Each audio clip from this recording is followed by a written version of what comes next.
Hola a todos, en esta clase vamos a ver la inmovilización de enzimas y de células. El material para poder estudiarlo pueden encontrar en el capítulo 7 del libro de Whitman, que está en el Google Drive, y también en una publicación tipo review del año 2019 sobre las aplicaciones de enzimas inmovilizadas en la industria de los alimentos. También está en el Google Drive. En los últimos años, la biotecnología ha experimentado grandes avances y en forma paralela también sus aplicaciones industriales en la obtención de productos químicos, en la industria alimenticia y también en la farmacéutica. Los procesos catalizados por enzimas en la industria son cada día más numerosos, ya que presentan una serie de ventajas frente a los catalizadores convencionales no biológicos. Entre ellos, una gran actividad catalítica a temperatura ambiente y presión atmosférica y una gran especificidad de sustratos. A pesar de estas claras ventajas, el empleo de enzimas no se ha generalizado en los procesos químicos industriales debido a que la mayoría de las enzimas no son estables en las condiciones de trabajo, por ejemplo, a la presencia de solventes. Por otra parte, al ser solubles en agua, su separación de los sustratos y productos es difícil y por tanto no se pueden reutilizar. Como alternativa, se ideó el método de inmovilizar a las enzimas a un soporte inerte para hacerlo factible en un proceso biotecnológico que sea rentable y que sea continuo.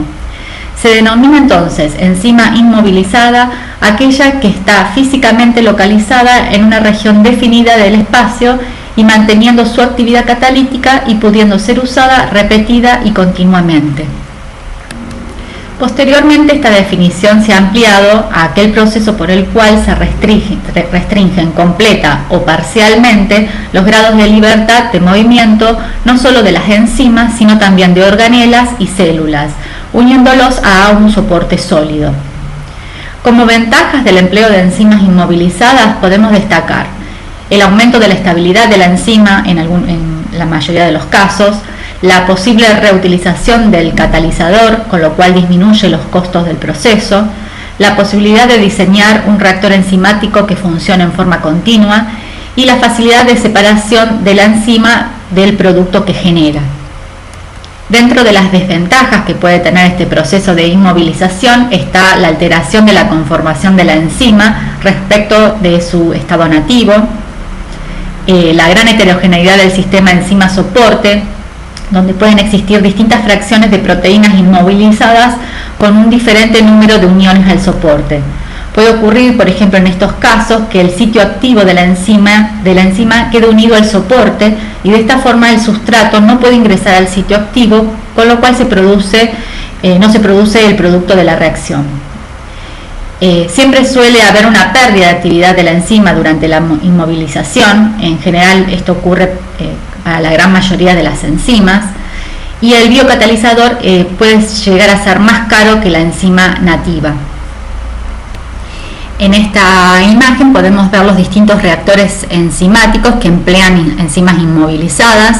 Algunos de ellos ya los vimos en la clase anterior. Vemos que se puede utilizar en el tanque agitado, ya sea con alimentación continua o en los lechos fluidizados, también con la alimentación continua. También tenemos el lecho empaquetado y en el tanque agitado alimentado en forma continua y con recuperación por ultrafiltración. ¿Cuáles son las características que debe tener un soporte ideal para la inmovilización enzimática? Debe presentar una elevada área superficial, tiene que tener una buena permeabilidad, insolubilidad, regenerabilidad, tiene que ser resistente al ataque microbiano y químico y tiene que tener una estabilidad térmica y mecánica. Existen distintos tipos de inmovilización y vamos a ver los distintos tipos en esta clase. Entonces, a grandes rasgos tenemos dos tipos de inmovilización, una que puede ser unión química y otro por retención física. La de retención física tenemos la encapsulación y por unión química podemos tener el reticulado y unión a soportes, ya sea por adsorción, unión iónica, a través de formación de un complejo con un ion divalente o la unión covalente. En primer lugar vamos a ver atrapamiento en matrices. Consiste en la retención física de la enzima en las cavidades interiores de una matriz sólida, porosa, constituida generalmente por prepolímeros entrecruzables o polímeros del tipo de poliacrilamida, colágeno, alginato, carraginato o resinas de poliuretano.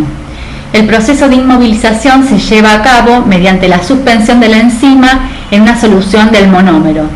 Seguidamente se inicia la polimerización por un cambio de la temperatura o mediante la adición de un reactivo químico.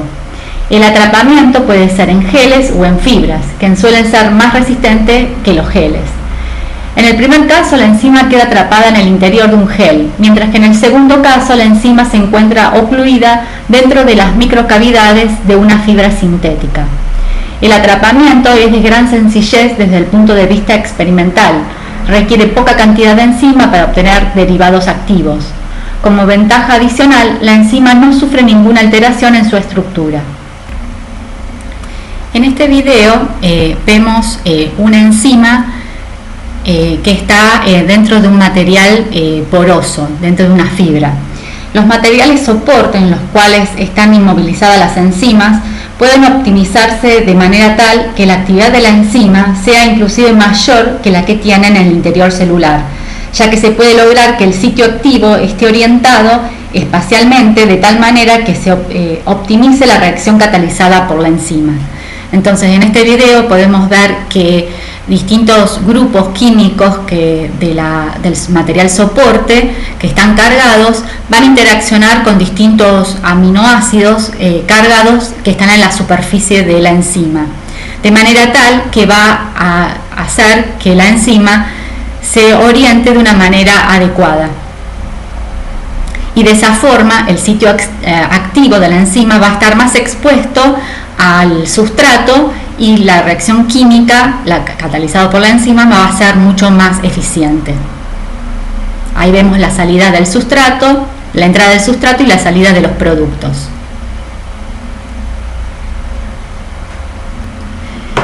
Otro tipo de inmovilización de las enzimas es la microencapsulación.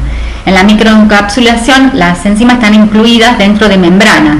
Están rodeadas de membranas que son semipermeables, que permiten el paso del sustrato y salida del producto, pero las enzimas no pueden salir del interior de esa microencapsulación. Estas microcápsulas tienen diámetros que van de 1 a 100 micras y se pueden encapsular tanto enzimas como otro tipo de biomoléculas y también células. Ahora vamos a ver los métodos de inmovilización de enzimas por unión química. Entonces, existen dos tipos de soportes que son los inorgánicos y los orgánicos. La unión a estos tipos de soportes son los métodos, las uniones ya sea covalente o no covalente, son los métodos de inmovilización más utilizados y de los que se dispone de una mayor información. La elección del soporte y del tipo de enlace resultan determinantes en el comportamiento posterior del biocatalizador. Se debe procurar que la inmovilización incremente la afinidad de la enzima por el sustrato, disminuya la inhibición por el sustrato y amplíe el intervalo de pH óptimo y reduzca las posibles contaminaciones microbianas. Además, el soporte debe tener resistencia mecánica adecuada a las condiciones de operación del reactor y ser fácilmente separables del medio líquido para que pueda ser reutilizado. Se han utilizado una gran variedad de materiales como soportes para la inmovilización de numerosas enzimas. Estos materiales difieren en tamaño, densidad, porosidad y forma. Pueden tener forma de cilindro, de hojas, de fibras y más corrientemente en forma de esferas. Los soportes pueden clasificarse en dos grandes grupos. Los soportes inorgánicos. Dentro de este grupo tenemos una gran variedad de soportes que pueden ser naturales, como las arcillas, como la bentonita, piedra pómex, sílice, o materiales manufacturados, como los óxidos de metales, vidrios con poro de tamaño controlado, vidrio no poroso, cerámicas, gel de sílice. Y por otro lado tenemos los soportes orgánicos, que se pueden clasificar en polímeros naturales, que a su vez pueden ser divididos en polisacáridos, como la celulosa, el almidón, los alginatos, la quitina, el quitosano. Pueden ser proteínas fibrosas, como el colágeno, la queratina, polímeros sintéticos, como el poliestireno, polímeros acrílicos, como las poliacrilamidas. Y las enzimas se pueden unir a ello mediante adsorción o por unión covalente. En la adsorción la enzima se une a un soporte sin funcionalizar mediante interacciones iónicas, fuerzas de Van der Waals y por puente de hidrógeno. Los principales factores que influyen en la adsorción son el pH del medio y la fuerza iónica. El pH del medio va a controlar el número y la naturaleza de cargas que presenta la superficie de la proteína y del soporte, y la fuerza iónica, cuando aumenta, se produce la desorción de la enzima, ya que los iones inorgánicos se unen con más fuerza al soporte que a la proteína. Las principales ventajas de la unión de las enzimas por adsorción son que la preparación es sencilla, tiene un costo bajo y no hay cambio en la especificidad de la enzima, ya que no hay formación de uniones covalentes.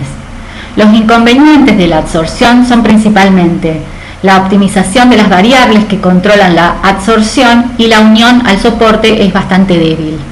Por otro lado, tenemos la unión covalente de las enzimas a el soporte. La unión covalente de una enzima a un soporte es quizás el método de inmovilización más interesante desde el punto de vista industrial. La metodología de la unión covalente se basa en la activación de grupos químicos del soporte para que reaccionen con aminoácidos de la proteína. De los 20 aminoácidos diferentes que se encuentran en la estructura de las enzimas, los más empleados para la formación de enlaces con el soporte son principalmente la lisina, la cisteína, la tirosina y la histidina, y en menor medida la metionina, el triptófano, la arginina y el ácido aspartico y el glutámico. El resto de los aminoácidos, debido a su carácter hidrofóbico, no se encuentran expuestos hacia el exterior de la superficie proteica y por lo tanto no pueden intervenir en las uniones covalentes. Algunas ventajas de este tipo de unión es que los derivados los biocatalizadores pueden utilizarse en reactores continuos, con lechos empaquetados o en lechos fluidizados, o también en tanques agitados.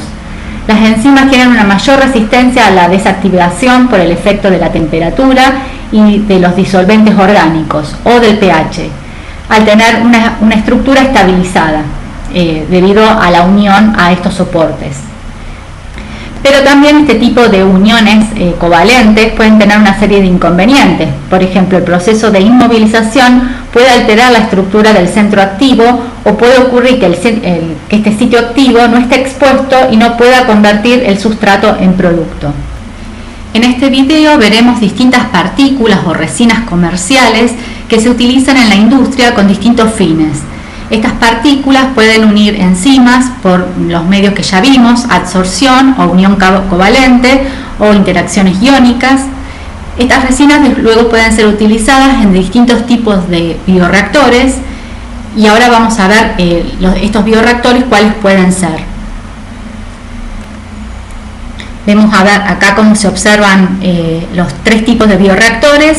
Tenemos el de lecho fluidizado, el lecho empaquetado y con tanques de agitación.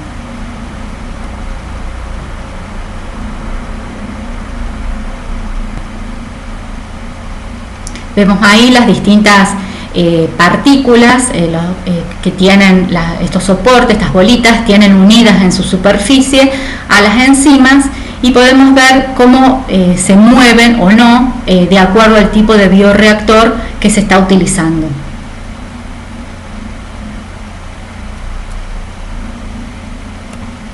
En esta parte vamos a ver partículas en las cuales se pueden inmovilizar enzimas por medio de unión covalente, ya sea por medio de un grupo epoxi o por medio de un grupo amino. Este tipo de partículas se la ha utilizado en el proceso para hacer leches deslactosadas. Acá podemos ver la partícula en la cual la enzima está unida a su superficie.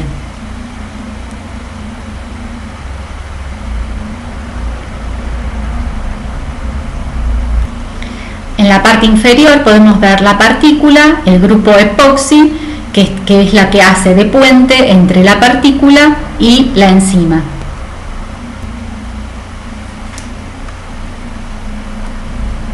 Y como pueden ver, la enzima tiene una cierta movilidad, si bien está unida covalentemente a la enzima, a la partícula.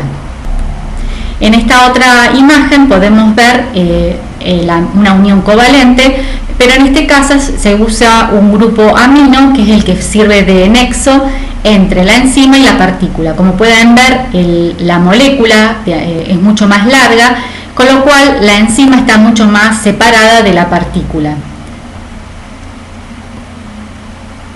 Acá vemos cómo fluyen las distintas partículas dentro del bioreactor. En esta parte vamos a ver partículas en donde las enzimas se unen a la superficie por un proceso de interacción iónica entre los aminoácidos cargados de la enzima y los grupos cargados de la partícula, que se unen por carga opuesta. Este tipo de partículas son adecuados para empacar en grandes columnas en sistemas continuos. Y se ha utilizado este tipo de resinas para la síntesis de endulzantes y derivados de azúcares. Acá vemos cómo se pegan las distintas enzimas con una diferencia de carga. La carga de la partícula es positiva y la enzima ASPH tiene carga negativa. Acá vemos cómo estas partículas, esta resina, se puede empaquetar para ser utilizada en columnas, por ejemplo, de lecho empaquetado. En este caso vamos a ver ahora partículas que unen enzimas por medio de la adsorción, por el medio de interacciones hidrofóbicas. Las interacciones hidrofóbicas entre las partículas y la superficie de la enzima no necesita de la adición de otros reactivos. Este tipo de partículas se las ha utilizado, por ejemplo, para inmovilizar lipasas que necesitan un entorno hidrofóbico y se utilizan para hacer derivados de manteca de cacao, que se utiliza mucho para la fabricación de chocolate, en donde hay modificaciones en la molécula del ácido graso a través de la acción de la lipasa.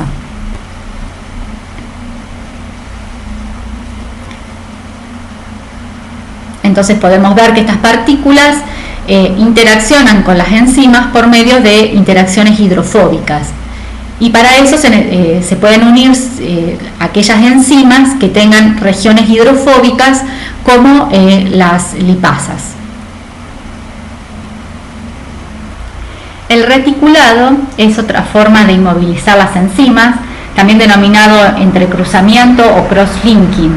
Es una técnica que ha sido ampliamente utilizada en la estabilización de muchas enzimas. El método de reticulado consiste en uso de reactivos bifuncionales que originan uniones intermoleculares entre las moléculas de enzima. Se pueden utilizar distintos tipos de reactivos bifuncionales, como por ejemplo dialdehídos o glutaraldehídos.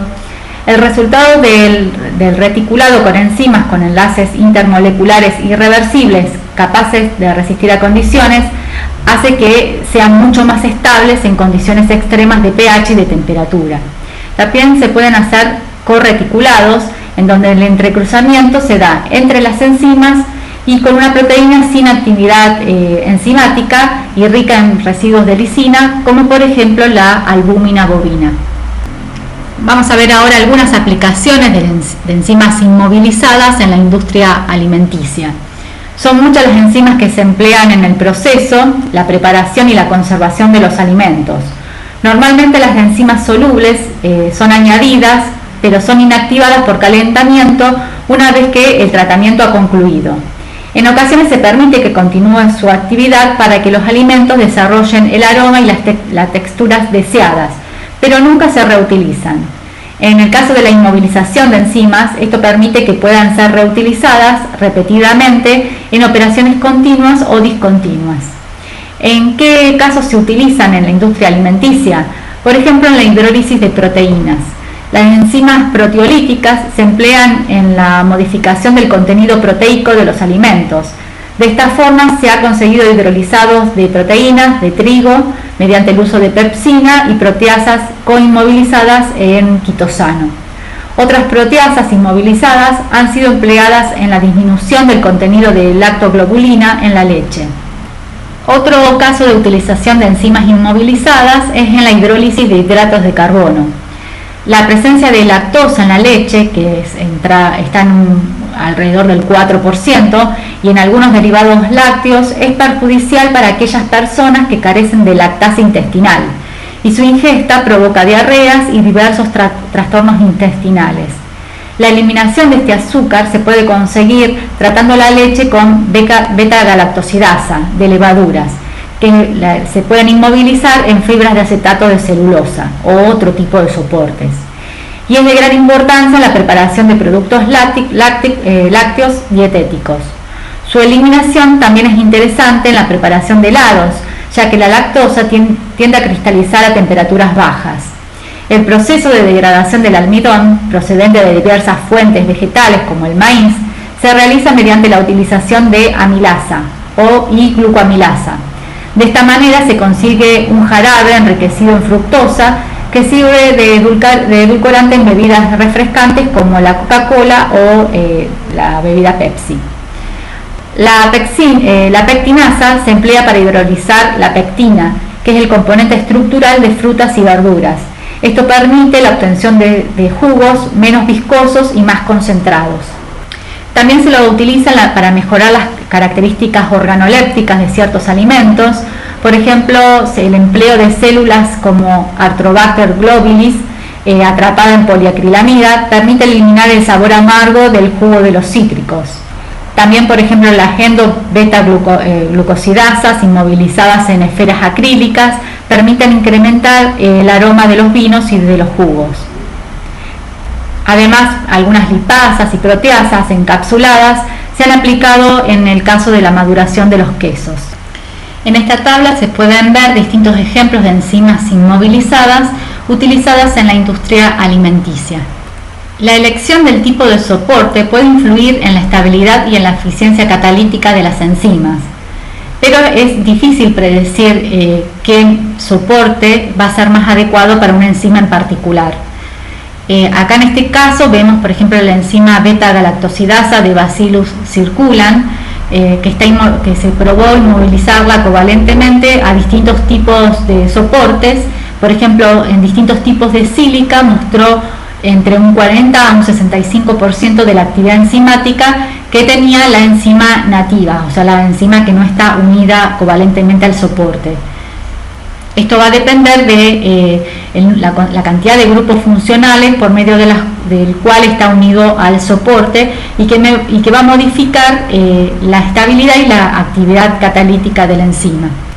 Ahora vamos a ver la inmovilización de células. La inmovilización de células enteras es una alternativa a la inmovilización de enzimas y tiene la ventaja con respecto a esta que no es necesario aislar y purificar la enzima antes de la inmovilización.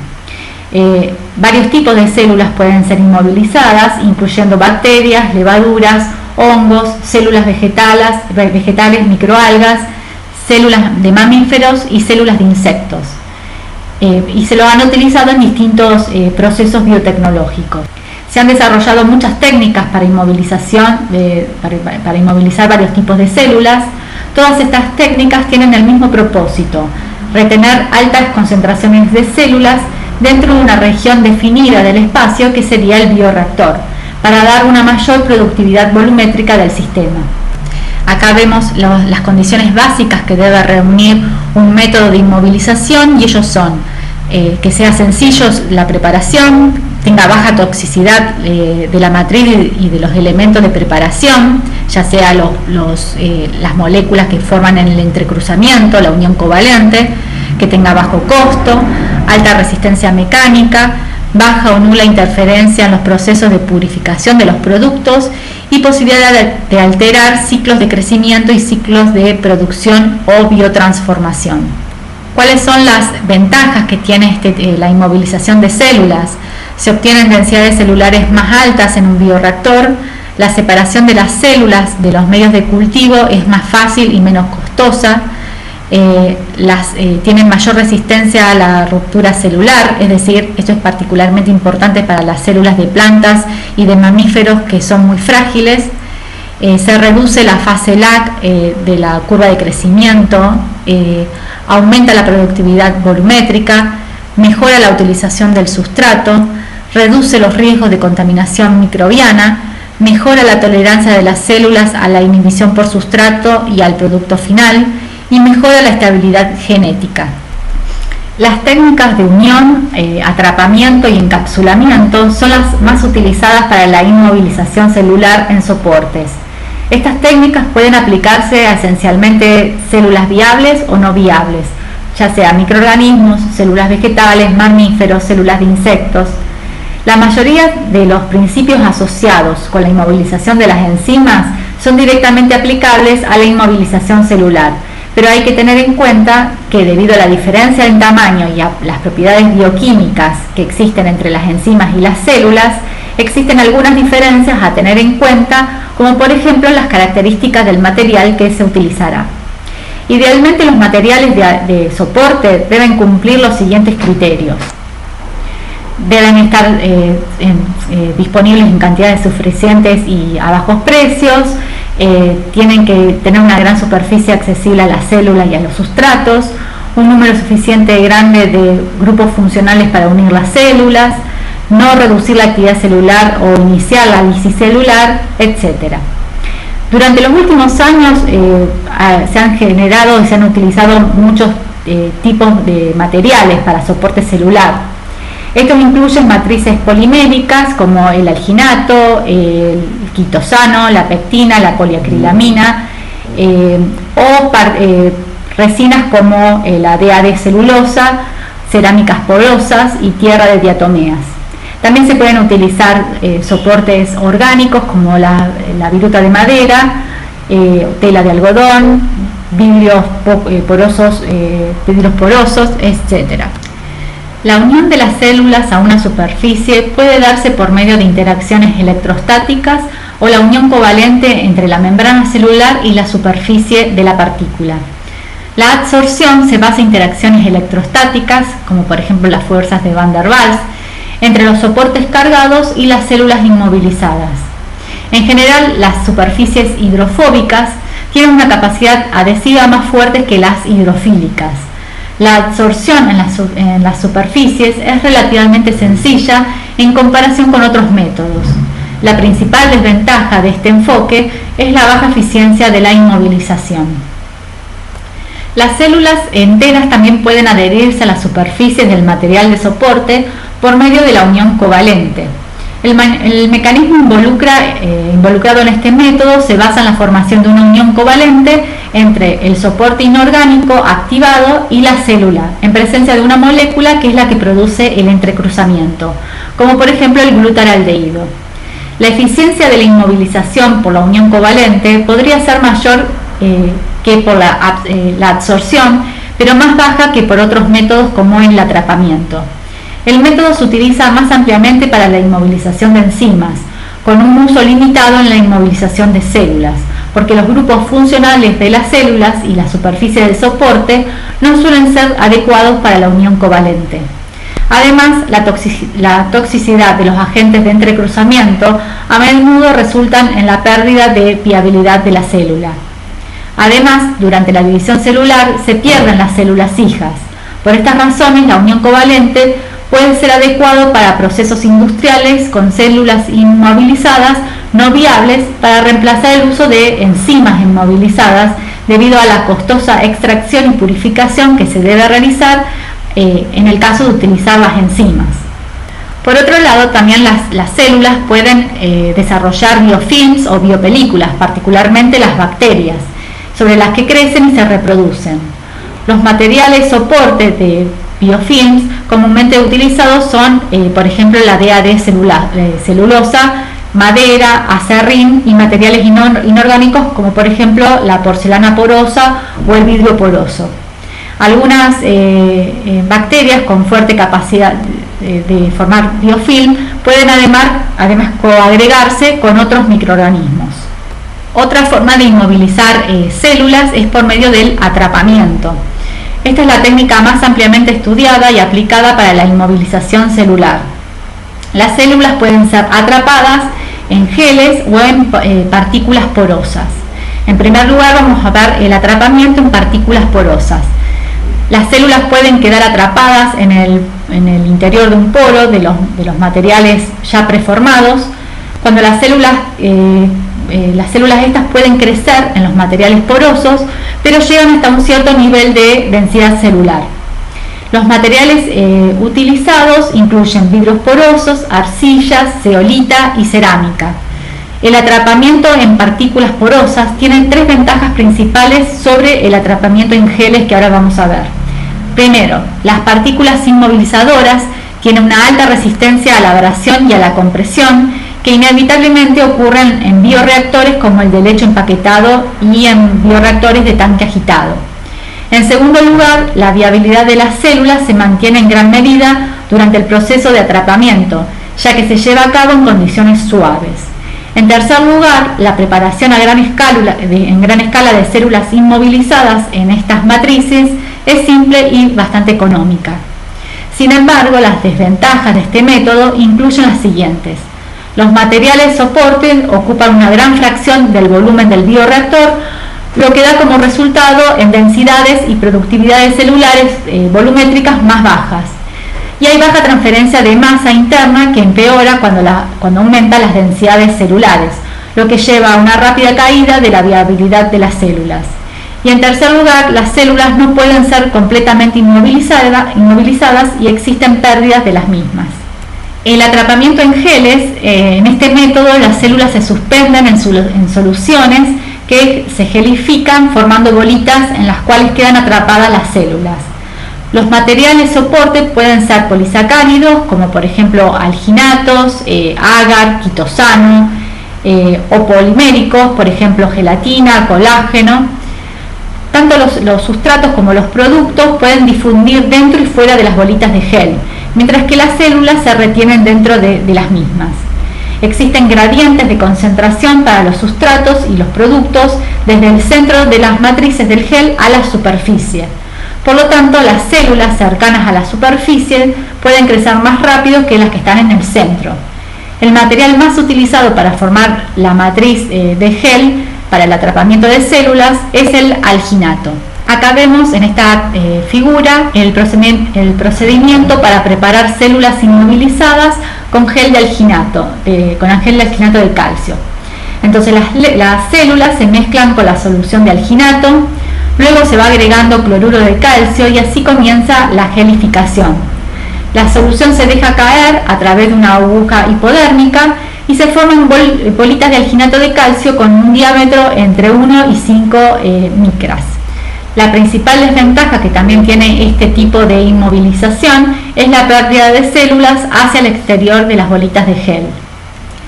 La inmovilización de levaduras en perlas de alginato y poliacrilamida se ha utilizado con éxito en la fermentación de vino blanco y en la producción de etanol. Debido a cambios en la composición de las células por interacción con el soporte de alginato, estos catalizadores se vuelven más activos y se observa que la fermentación ocurre a mayor velocidad respecto a los casos en los que se emplean las levaduras libres. Otra ventaja importante de estos sistemas inmovilizados es que el soporte protege la levadura de la acción de inhibidores, metales pesados, fenoles y temperaturas extremas. Por otro lado, también una forma de inmovilizar las células es por medio de la autoinmovilización o floculación. Algunos microorganismos como las levaduras y hongos pueden autoagregarse, es decir, flocular, para formar grupos de células de forma natural o bajo ciertas circunstancias. Este proceso de autoinmovilización presenta varias ventajas sobre las técnicas de inmovilización tradicionales. Es un proceso de inmovilización más simple y más rentable, con menos consumo de energía y no hay gastos de capital adicionales como en el caso de la utilización de soportes sólidos. La biomasa celular se puede recuperar sin la contaminación del material soporte. Se pueden lograr mayores densidades celulares en los bioreactores para mejorar la productividad, porque no hay material soporte que ocupe el volumen de trabajo del bioreactor. Algunas células procariotas, como por ejemplo Pseudomonas mobilis, y células microbianas eucariotas, como las levaduras, hongos y microalgas, pueden autoagregarse y propagarse continuamente en los bioreactores, aunque el mecanismo de agregación celular varía entre las distintas especies. La levadura autofloculante, que es Saccharomyces cerevisiae, es la que más interés ha suscitado, ya que se ha utilizado con éxito para la producción de bioetanol o cerveza. La autofloculación es una característica esencial de las levaduras utilizadas en la industria cervecera, donde las células de levaduras se separan del mosto al final de la fermentación. Dado que la levadura puede formar estos flóculos con un rango de tamaño adecuado, esta característica ha sido considerada prometedora para la fermentación continua de etanol con diseños específicos de bioreactores para retener los flóculos y así reutilizar las células. En esta tabla se resumen distintos productos químicos producidos por inmovilización de microorganismos. ¿Cuáles son las desventajas del uso de células inmovilizadas? La primera de ellas es la preparación y operación de cultivos celulares inmovilizados. Son complejos y consumen mucho tiempo, y esto aumenta obviamente los costos. La mayoría de los sistemas inmovilizados de células sufren escapes de células de las matrices, es decir, que las matrices son inestables y las células liberadas luego se pierden o contaminan el producto final. Hay problemas de transferencia de oxígeno y también de nutrientes, que genera graves limitaciones en el uso de esta tecnología a escala industrial. La mayoría de los bioproductos de interés quedan dentro de las células cultivadas, que requiere recolectar las células de matrices de soportes para extraer los productos. Esto hace que el cultivo celular continuo o la reutilización de las células cultivadas sea imposible. Entonces, en estos casos se prefiere utilizar las células en estado libre y no inmovilizadas. En esta imagen vamos a ver un poco los distintos tipos de bioreactores en donde se pueden utilizar enzimas o células inmovilizadas. Se han empleado con éxito muchas configuraciones de bioreactores para inmovilizar cultivos de células. Los principales tipos de bioreactores para el cultivo de células inmovilizadas se muestran en esta figura.